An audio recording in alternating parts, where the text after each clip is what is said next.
Podcast JB Entrevista. Boa noite, eu sou Andréa Repson, presidente do LIDE Rio de Janeiro. Estamos começando mais um JB Entrevista. Hoje eu tenho a honra de conversar com o Sérgio Mannheimer. O Sérgio ele é sócio do escritório de advocacia Mannheimer, Pérez e Lira, que tem filiais no Rio de Janeiro e São Paulo e atua em todo o território nacional. Ele atua há 40 anos na resolução de disputas, incluindo contencioso judicial, arbitragem doméstica e internacional. Formado em Direito pela UERJ, fez mestrado na Alemanha, na prestigiada Universidade de Heidelberg.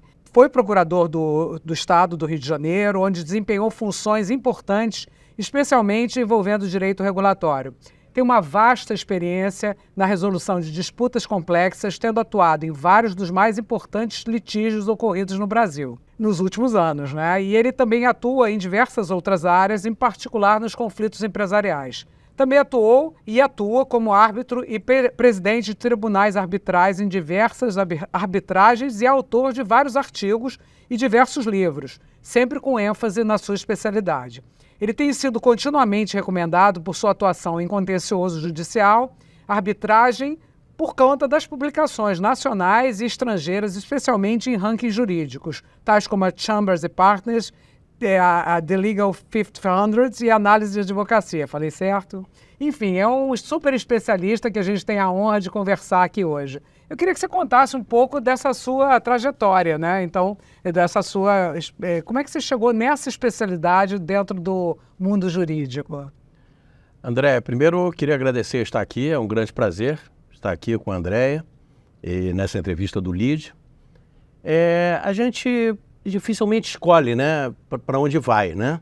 Na verdade, a minha vida foi tomando rumo, eu ingressei num escritório cuja especialidade era o contencioso, e o nosso escritório, a gente costuma dizer, é uma boutique de contencioso. Boutique é uma palavra assim que pode ser, às vezes, mal interpretada, mas no sentido de uma empresa, de um escritório de advocacia, é uma unidade pequena e muito especializada, né? Que é o nosso caso. Nós trabalhamos com contencioso e arbitragem. Hoje, metade do que a gente faz é arbitragem, que é uma forma extrajudicial de compor litígios, e o contencioso judicial, que é a forma tradicional de se resolver os litígios.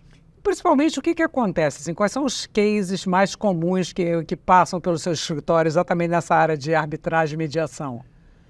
Olha, o nosso escritório, por ser especializado e por só fazer contencioso, né, os nossos casos são casos sofisticados, são casos grandes, a gente não tem casos pequenos, a gente não tem a chamada advocacia de massa, a antiga advocacia de pequenas causas, e então a gente tem casos na área de construção, na área bancária,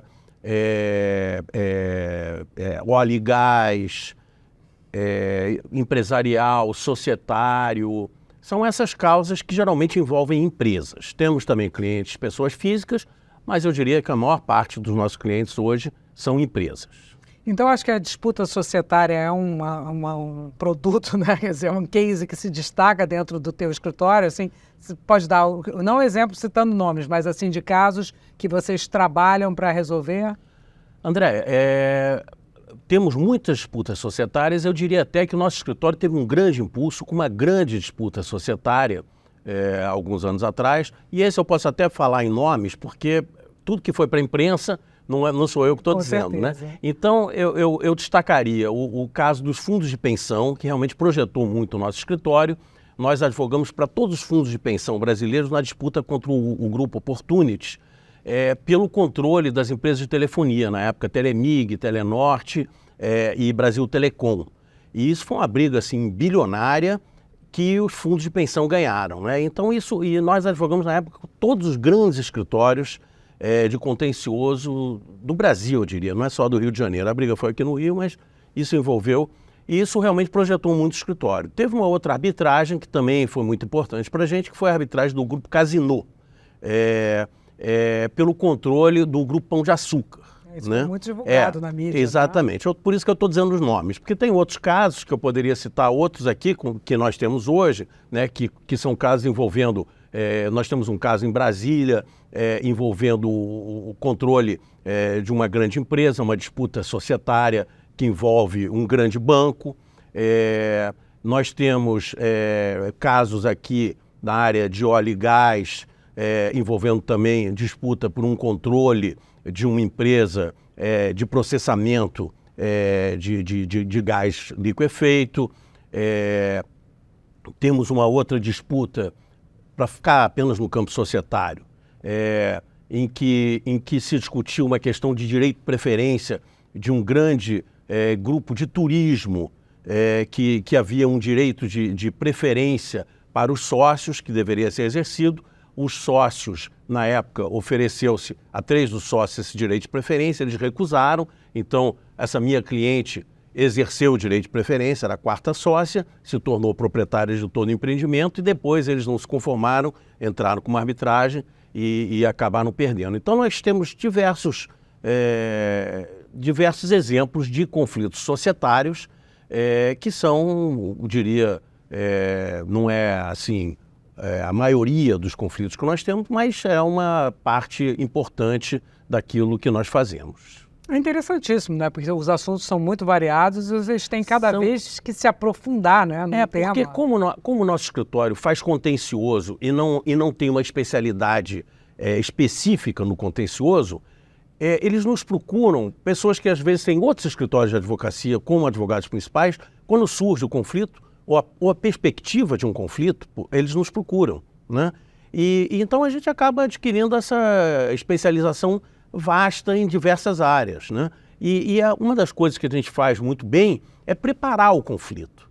Você, quando sabe que aquele conflito vai surgir, seja como réu ou como requerido, como a gente chama o réu na arbitragem, seja como autor ou como requerente, você prepara, você vai vendo qual é o seu ponto fraco, qual é o seu ponto forte, o que você pode fazer para melhorar, que tipo de documento você vai precisar, que tipo de testemunhas você vai precisar. E aí você prepara aquele litígio e chega no litígio muito mais preparado.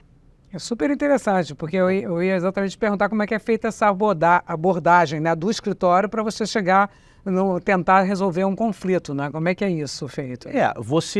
Primeiro conhecer o caso, né? Você tem que conhecer o caso, conhecer o seu cliente, saber qual é o objetivo dele e preparar o conflito, ou às vezes preparar uma solução extrajudicial, um acordo, porque o nosso objetivo não é brigar, o nosso objetivo é resolver o problema do cliente, né?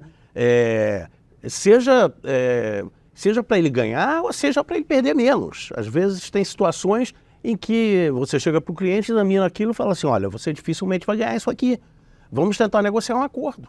E às vezes você negocia um acordo muito bom, o cliente sai satisfeitíssimo daquilo. Então esse aqui é o nosso trabalho. A gente abraça o cliente, no sentido figurativo, evidentemente, abraça o cliente para que ele se sinta protegido, para que ele sinta confiança nos seus advogados e a gente possa ter uma visão completa do caso para também não ser surpreendido com nada durante o curso do processo. Então quer dizer que esse é o maior benefício de você usar arbitragem em vez de recorrer já direto a um tribunal, não é isso? Não, mais ou menos, né? A arbitragem, mais ou menos. A arbitragem, você pode resolver quase todos os conflitos que você resolve em juízo de cunho patrimonial em arbitragem, né? Todos aqueles conflitos que versam sobre direitos disponíveis, você pode resolver em arbitragem. Então, por exemplo, questões de família, normalmente você não pode resolver em arbitragem, né? Por quê? Guarda de filho, essas questões todas envolvem direitos não disponíveis, né? Então, quando você tem um direito patrimonial, normalmente você pode resolver em arbitragem. Qual é a vantagem da arbitragem? A arbitragem ela é mais célere, a arbitragem ela pode ser mais barata, dependendo da duração. Você escolhe quem vai julgar, né? Então, no judiciário, o juiz é sorteado. Na arbitragem, as partes escolhem. Normalmente são 3 árbitros. Uma parte escolhe um árbitro, outra parte escolhe o outro, e os 2 árbitros em conjunto escolhem o presidente do tribunal arbitral, né? Então, essas coisas todas fazem com que a arbitragem seja muito interessante para conflitos empresariais. Ela não serve para conflitos pequenos. Entendi. Para conflitos pequenos, ela é muito complicada, ela é sofisticada e acaba sendo cara, porque você tem que remunerar os árbitros, você tem que remunerar normalmente a secretaria do tribunal arbitral, que geralmente é um órgão institucional que vai administrar aquela arbitragem. Então, e ela normalmente hoje ela é incluída em contratos. Então, todos os grandes contratos, todos os grandes negócios, contratos societários. Hoje, por exemplo, para você ter uma empresa aberta, a empresa aberta tem que ter uma cláusula de arbitragem se você quer galgar determinadas posições na bolsa, né, você tem que ter uma cláusula arbitral no seu contrato. Então, e nos contratos de grande porte, os contratos de fornecimento, todos esses contratos têm arbitragem. Isso, inclusive, às vezes dá mais confiança para as partes. Quando você tem contratos internacionais, às vezes a parte estrangeira ela não quer se submeter à justiça brasileira, ela tem medo do que pode acontecer na justiça brasileira. E vice-versa. Às vezes você está contratando com uma empresa na Inglaterra, por exemplo, e você não quer submeter à justiça inglesa, né? Então, as partes convencionam a arbitragem, podem eleger uma sede, que é um país neutro, né? Isso acaba dando muito mais conforto. É bem interessante. Isso acho que demanda do seu time uma permanente atualização. Como é que é feito isso? Como é que você se mantém completamente atualizado sobre as legislações, sobre as mudanças, né? O advogado que pretende atuar na área que a gente atua, ele precisa estudar. Ele precisa permanentemente estudar e precisa conhecer os casos. Então, o pessoal lá no escritório estuda, escreve, a gente escreve artigos, a gente publica artigos, a gente frequenta congressos, principalmente na área de arbitragem, tem muitos congressos internacionais e de arbitragem doméstica que se realizam aqui no Brasil e no exterior. Então a gente está sempre frequentando, né?